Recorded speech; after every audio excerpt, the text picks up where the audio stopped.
So I'm actually a sculptor based at Project Workshops in Crawley, which is very near Andover. Now, I don't just work in clay for bronze and bronze resin. I also do a lot of welded steel sculptures. So I just want to show you just a couple of examples of my other work I've made. These were 3 Pegasus sculptures I made at the end of 2012, and they now leap out to the streets of Nottingham, very appropriately a place called Flying Horse Walk. So I wanted to get a photo of them all together before I installed them. So we got some nice shots, and now they're all 2 opposite one entrance and 1 the other side, jumping out onto the opposite street. So that was a lovely commission to have, and being mythical horses, I thought the quality of having translucent and reflective stainless steel mesh kind of gives them a magical quality. So they're translucent in the day, and they really leap out at night when they're lit up by the sun or lights. They're quite interesting.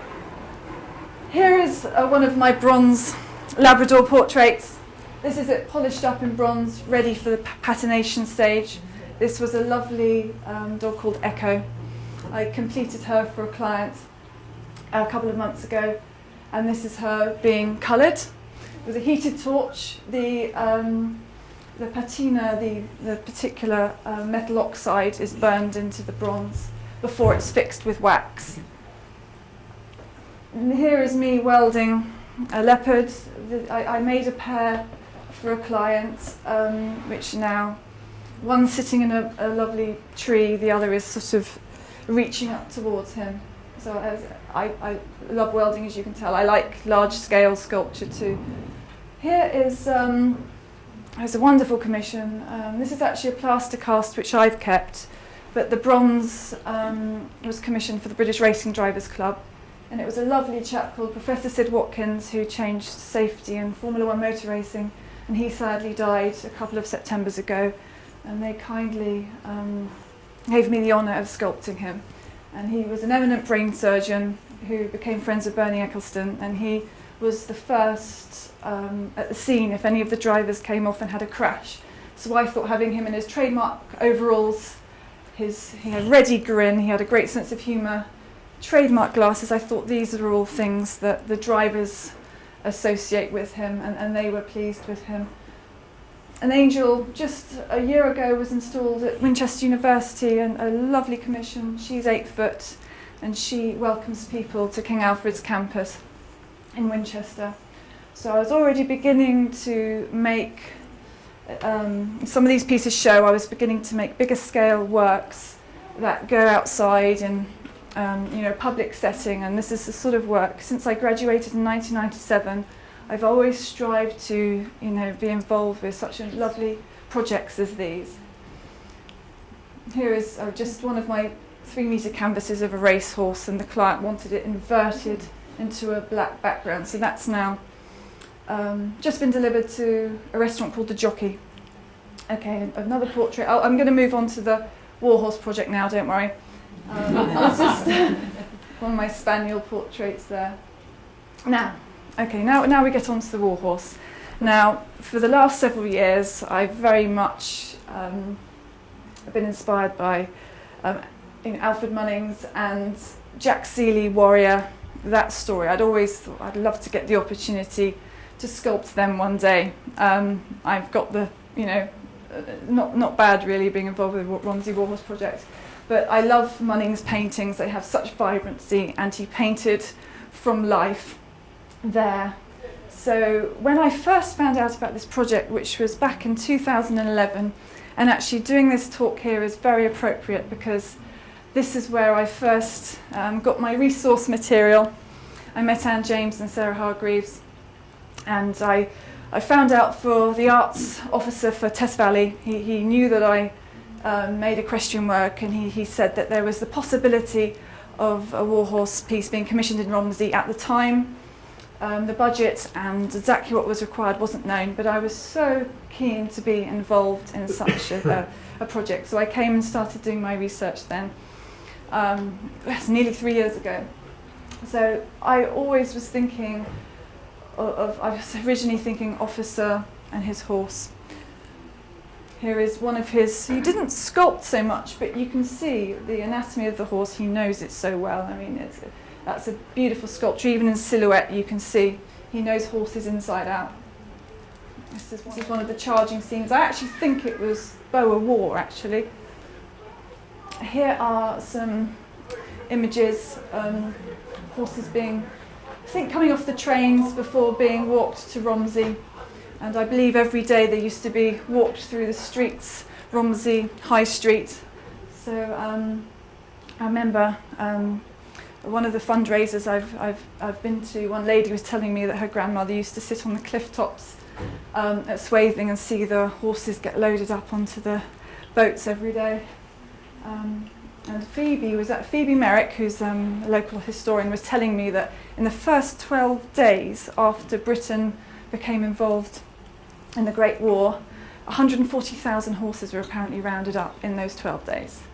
Incredible. And as probably a lot of you know, 120,000 horses actually went through and were trained and went to France from the Romsey Remount Depot.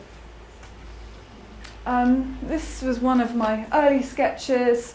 My very first, funnily enough, is actually this one here. And some of you may be familiar with my Romsey War Horse sketch. But Paul didn't actually have that on file, so I will forgive him.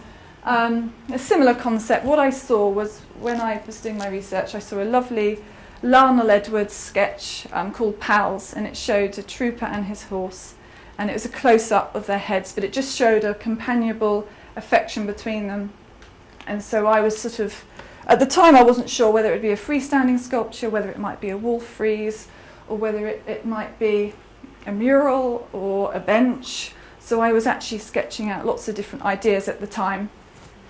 Funnily enough, I would come back to that original concept of the trooper with his horse. Here's me, doing some sketches, and lots of resource material. I always sort of, when preparing for sculpture, you want to be doing lots of drawing, you want to have a lot of images around you, having the backstories from people that were there, having old reference photographs, obviously from 100 years ago, essential. I just surrounded myself with it.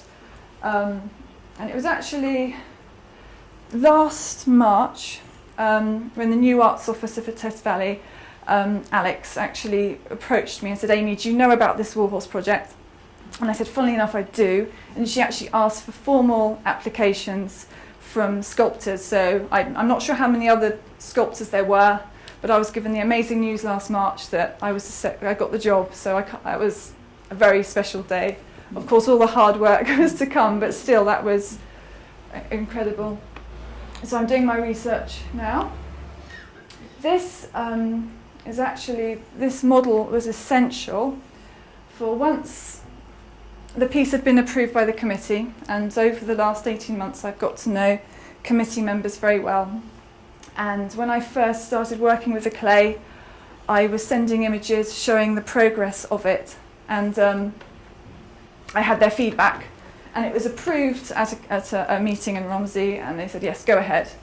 These white marks you can see on the resin help scale up accurately into 3 dimensions to make a life-size piece. You can see this grid at the bottom. It's essential to have a central grid, and you can go up. You work out a scale. So I divided, I worked out, so it's a 16:1 horse. I can't remember how many centimetres that is, but I worked out the height of the horse and divided it by the height of my maquette. And then I had my ratio so that I could accurately work out, make sure every dimension was accurate to make it in 3D. And you'd use plumb lines and measuring tools from a stand, so you can go in there and get the accurate measurements from 3 dimensions. So you basically, we haven't got an image, but on a base, hundreds of measurements are worked out on a plan, so you can work out where different points are of the horse, and it's made out of scaffolding poles, welded steel, 2 layers of mesh, because this has to be able to carry the weight of a ton or more of clay. So you need to have a structure that is incredibly safe. another angle. These spots show the lines actually of the scaffolding poles going through the centre of the life-size clay horse, and vertical ones, there are two there. And when you see later photographs of my life-size clay, you see the two main poles going up into the horse, and you can see that. So we were able to accurately get the measurements for the big piece. Here is one of my limited edition bronzes. I've got one here. Being patinated, it's having ferric, a type of metal oxide, burned into it. So over a couple of hours, you can actually put the patina or the colour onto a bronze before the colour is fixed with a wax. And depending on the shade you want, you either apply the wax hot or cold onto a hot sculpture, or when it's cooled down. Okay, we're jumping a little bit. Part of the fundraising, or just actually through being involved with this project, it was lovely to be invited to have my work at a really wonderful war horse exhibition in Lymington, which is actually, funnily enough, where I met Paul, and he said, he'd like to be involved in recording the project. And at the opening of this wonderful exhibition, The War Horse Story, Michael Morpurgo was there, and unbelievably, then they brought in Joey the War Horse puppet. So that was a very special day, and he came and saw my sculpture and became aware of the project. And there are just some stunning paintings there. Lucy Kemp Welsh, and I didn't realise how huge her original paintings are. I've got one of her books here, but incredible war artist, and she actually focused on sort of the heavier horses and perhaps the subject matter that you wouldn't normally gravitate to. Also, she showed the women who were training the horses at the remount depots, and women riding astride, and that was all quite new too. And you can see one of her paintings behind. But Michael was talking to the pupils, the school children who'd been involved in projects related to the War Horse Story, and he was very entertaining and a very nice man. Here we are, just a little close up. Joey came and saw my bronze and gave it a sniff, and I said hello. And that was a very special day. And Sarah came and joined me then. And there we are, another one. Slightly flushed, as I probably am today. Okay, here is the armature, and you can see it's pretty strong. And you've got the steel through here. You've got the keys on the hand of the trooper. If it was just a straight piece of steel on its own, then clay could easily fall off it. Whereas if you sort of go round with armature wire on the legs of the horse, we actually welded screws down the legs, staggered, so the clay can key to the structure as you're applying it. If it was just literally straight steel, it can just slip off. And we sort of measured it so that there would be roughly 2 inches of clay that could go all over the piece. And there is, yeah, you can kind of see the shape of the horse. It's a little bit rough and ready. So here I am. This was probably the end of March, and I'm ready to get on with the clay work, which was obviously the opportunity to make a life-size horse in clay. Wow, it's brilliant. So what we did was I got bags of clay, lots of them ready to go, cheese wire, 2-inch thick slabs, pre-cut them, lots and lots of them, because you want to cover the whole piece quite quickly. Very physical. I actually injured my fingers doing it because it's quite heavy work. Yeah, here's a nice arty silhouette of it. And that the head is not designed to follow the anatomy of the horse. It's just to provide a nice solid structure for you to put the clay on. Here I am beginning to pop the clay on. And the neck of the trooper, it's rod that I can move because he's a bit stiff and upright, and so I was in a position when I started working on the life-size piece, I could actually make little adjustments. What I found with my maquette is the horse's hind leg that's taking the weight was too far that way. On this life-size piece, I moved it more under him, which is more correct to how horses stand. So I wanted to get the cross between it being anatomically correct, but at the same time I wanted it to flow as a sculpture. So I didn't obsessively do an exact portrait of a horse. I had a few models. You'll see some pictures of them when you walk around, but I also wanted it to be an intuitive piece of work. I have been lucky enough to have been around horses all my life, and so working in life size felt natural to me. It's almost like you're grooming them, so you know where the muscles are. It was lovely. When I actually started putting the clay on, I didn't measure from my maquette. I just kind of found I was instinctively making it, and as I was making it also, I didn't want it all to be polished and super smooth. I wanted to have texture and life. I wanted it to have areas that are very highly worked and areas that are looser. Because sometimes when you have a finished bronze or bronze resin, you've got a dark patina on. Sometimes if it's very smooth, it can sometimes flatten a sculpture. But it's all about individual preference, because what somebody loves, somebody else won't. It's personal taste, and I think that's just the way I work, and I'm not saying that's the right way, it's just the way I work. This was probably after 10 days. So, and I don't know if you can see here, on the base, we made it so that I could pull the trooper away from the horse, because it was really important I could work on both pieces separately and be able to work on them in the round, because if I just had that there, this side of the soldier would be very unresolved, and it would be too awkward for me to get round and do that side accurately. And as you can see, he is wrapped in plastic. At the early days, the clay is very wet, and you're not worried so much about wrapping it up obsessively. But as I worked on it over 3 to 4 months, and more of it was covered, I had to individually wrap all the legs, the tail, the head, the body of the horse, the bases, the soldier. So actually wrapping and unwrapping would take an hour and a half in itself towards the end. So what I would do is I would actually only unwrap the bit I was working on at the time. Here you are, that's one of the shots Paul took.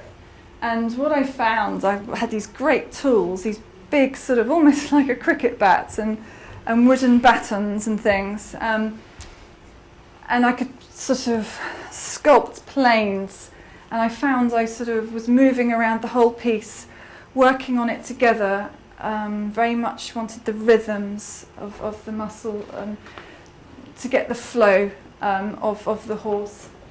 And with that, I could exert pressure. Sometimes when I first put the first layer of clay on, I could hit it into place. And sometimes those marks followed the musculature on the horse too. Here we are, probably, yes, the head's too narrow here. This is probably a month or so in. Just a couple of different angles. Yes, I can see here, my gosh, the eyes are way too narrow there.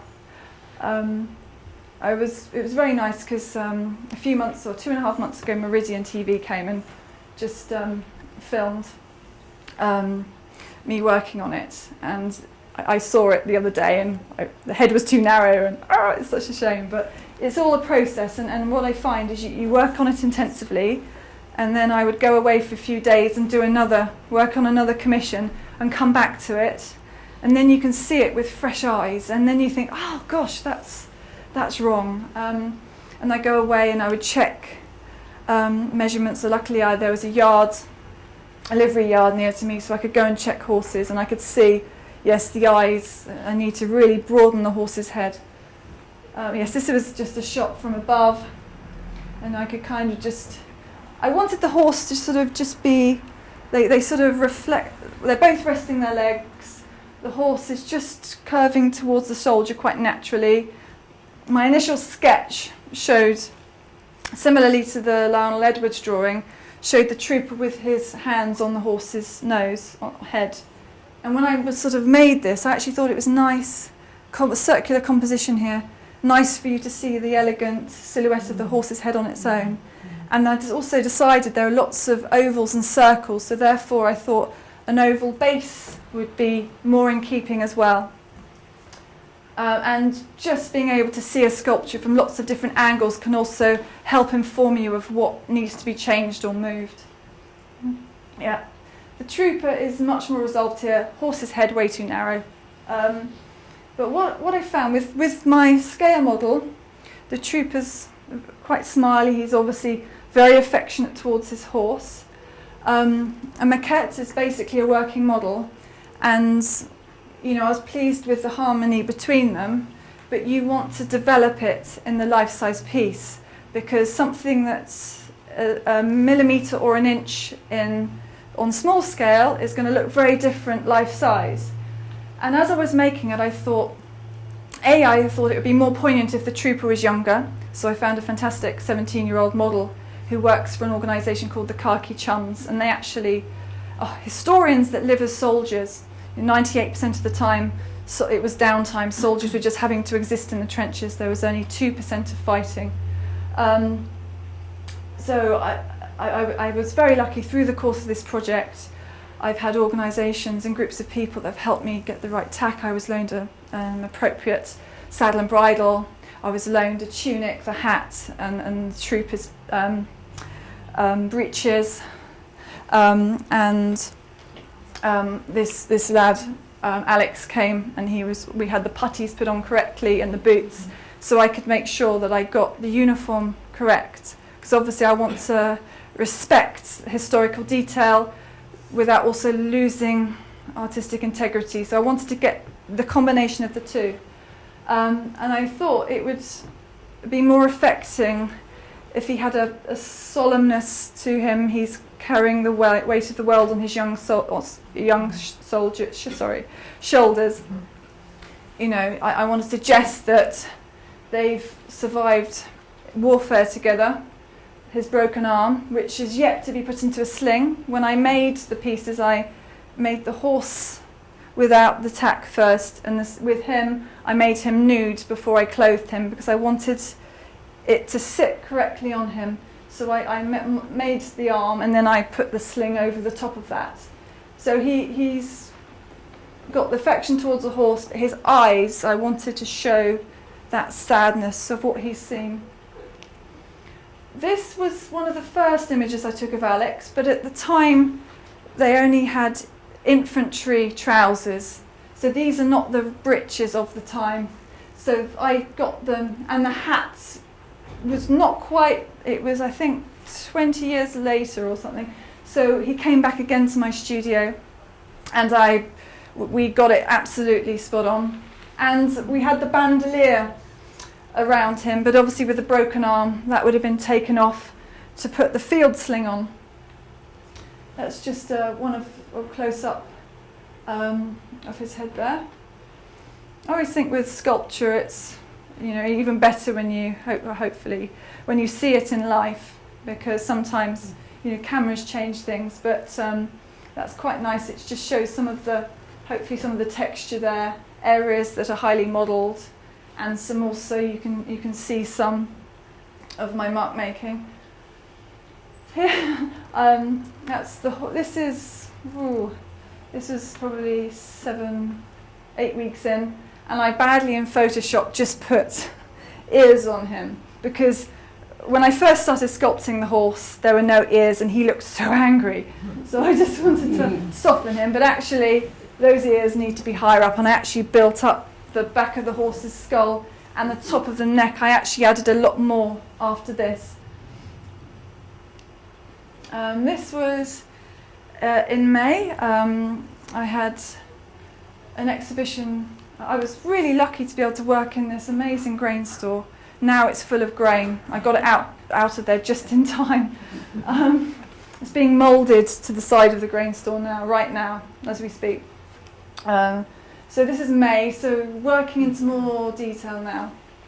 And we actually had, where I'm based, I've got a studio with other creative businesses. There are 15 businesses, and twice a year we have exhibitions. And this was one in May, and the owner decided it'd be lovely to have an exhibition in this space. So it was all cleaned up. When I first started the sculpture, it was full of hay and full of farm machinery. and we cleared it out, and it made a lovely exhibition space. So people came to come and see me work on that. Here it is. This was a couple of weeks ago. Literally the day straight after this was taken, I had to get it out of the grain store because literally a tractor was coming with a lorry load of hay. So I was racing against the clock just to get some more photos. And you can see here are the main scaffolding poles going up the horse. There were 2 along here. And it really is belts and braces, good strong internal structure. That piece is coming up to support the trooper. That can come away for me to work on them separately. And I've taken, what I did was for photos, not included in this batch I don't think. What I did was I put on the real period reins and the picket rope and put clay slip over them so it looked like modelled clay. Took the photos, but for when you mould something like this, you can't mould the loose bits like the reins and the bits and the rope. That I will with the casting studio, we will hand make the reins and the bits and the loose bit of picket rope afterwards with reinforced steel and the final material. So I've taken those off here. Makes moulding a lot easier. This is me doing a blue steel look or something. I think I was very tired, but anyway, there we are. That's just to show you the scale there. And because when I wrap the sculpture up at night, I tended to leave the same side and there was sun coming through. So photosynthesis was happening and you could see sort of a bit of green mould appearing on this side. Here you can see some of I sort of hand modelled the saddle and the bridle and the girth. And I wanted to get that balance between things being the right size but also being sculpted. It's a sculpture, it's not just a mould of a saddle and bridle. I wanted it to have life. I want to suggest the horse is a bit lean. And with clay you can get some really nice textures. And so I had aluminium armature wire. So if I didn't have that, the stirrups wouldn't hold their shape. So going through this, because you've got the loop of the stirrup leathers here, I've got steel going through so the clay can kind of key to it. And I also wanted to suggest the folded blankets. Another thing, I was fortunate enough, I went with Patrick Gordonley, we went to the Household Cavalry for a day and they got one of their horses, warlord, dressed up in the gear. So as well as my models that I got photographs of, they got me the correct period blanket and folded it up for me. So I wanted to make sure those details were hopefully pretty close. Here, some of you probably came to the exhibition. Ranville's farm, which is on Pauncefort Hill. Actually, shame I haven't got the photos here today. But there's a photo showing some of the remount soldiers in front of some stables from 100 years ago, and it's this building. And across the other side of the courtyard, I had an exhibition there last month, and it was a really beautiful weekend and well attended. And some of you I think were able to see. We created this life-size mobile. Here is one panel here. So Nick Hatchley, who's got a local graphics business. And this is actually my clay from, not quite finished here, but it's enough for you to kind of begin to see the scale of it. And there are actually 4 panels, but we've got one in here for you to see the scale there. Here we are, there it is in there. Beautiful old barn. And this was one of my models, Chips, and he was looking a lot leaner when I first got my measurements because he was super fit over the winter. It was lovely. Paul's actually filmed him meeting the clay, and he's very relaxed here, but in the first couple of minutes we were sort of snorting and up in the air and I thought, what's that? But it's quite a nice sort of reflective image here, and it's nice to get them together. And I did actually work more on this. There were some things wrong with the fetlocks and the legs, and I still did further adjustments after these photos were taken. Here's another one. Lovely, isn't he beautiful? And we thought it would go one of two ways, because he's either calm as anything, but when he flips, he flips. And when we got to the point after 15 minutes, he nudged and missed my clay by that much, and we thought, time to go. Or if it had been a couple of centimetres left, I'd be doing a lot of reparation work. This is one of Paul's photos, and he is actually the same size, but he's slightly in the foreground, and it makes him look monumental and magnificent. But it was just lovely to have that day where he came along. And he's got the saddle that's loaned to me there. Another one there. Yeah, lovely boy. And as you noticed, I've modelled the horse without mane, forelock, and a cropped tail. I slightly tapered the tail so it aesthetically looks a bit nicer, but it wouldn't have been correct for me to have flowing mane and tail for this piece. Now, right now, the horse and trooper, the moulding is happening. And here, the other side was moulded on Monday. The first layer is polyurethane rubber, which is accurately will get the detail from my clay, so there'll be a negative impression of my horse and soldier. And around the edge, you've got these keys, which sort of male and female,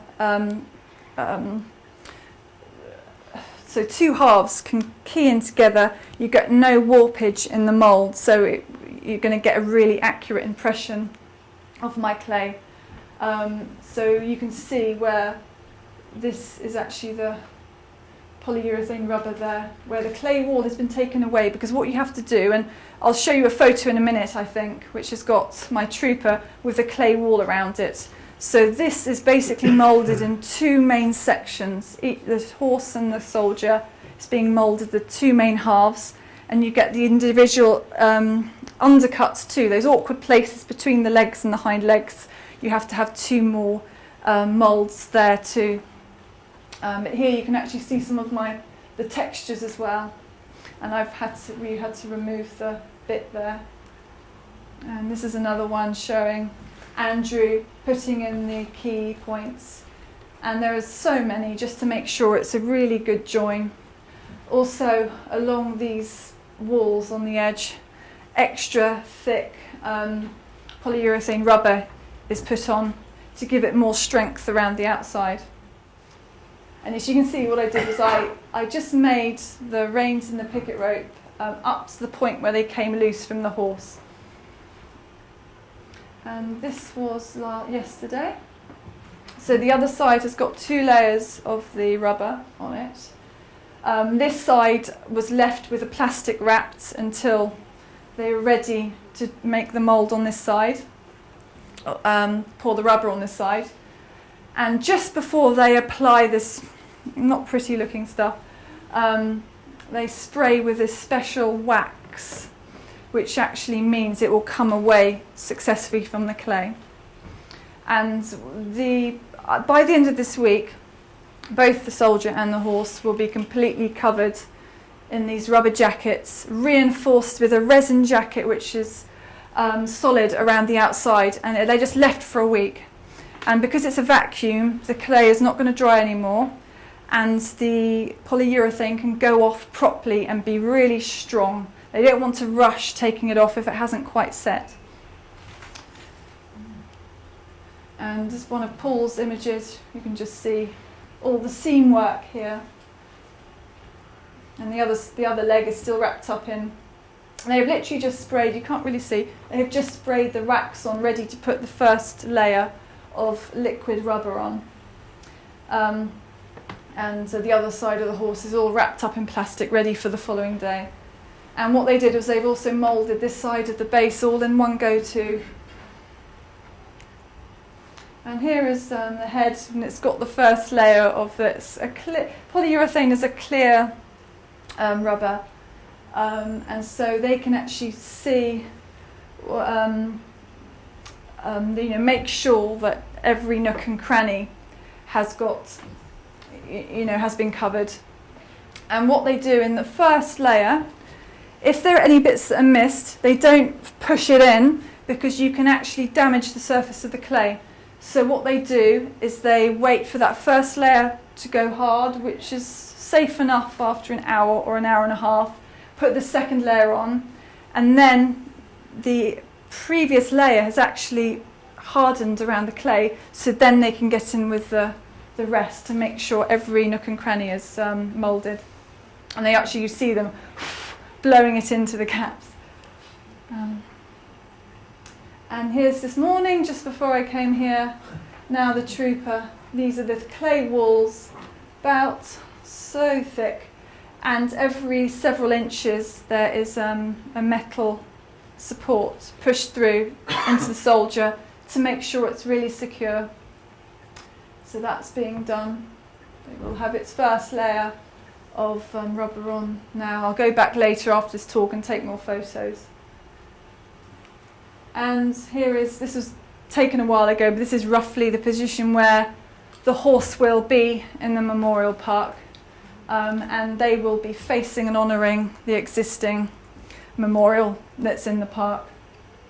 And by the time of the unveiling, which we're hoping will be next April, which is the centenary of the opening of the depot, there will be landscaping around it too, so it will be in a nice setting, and hopefully, I'm just looking forward to getting it all safely made and done and installed, and a very, very exciting project to be working on. And yes, and please feel free to ask me any questions. I think that's about it. So yes, please feel free to ask anything.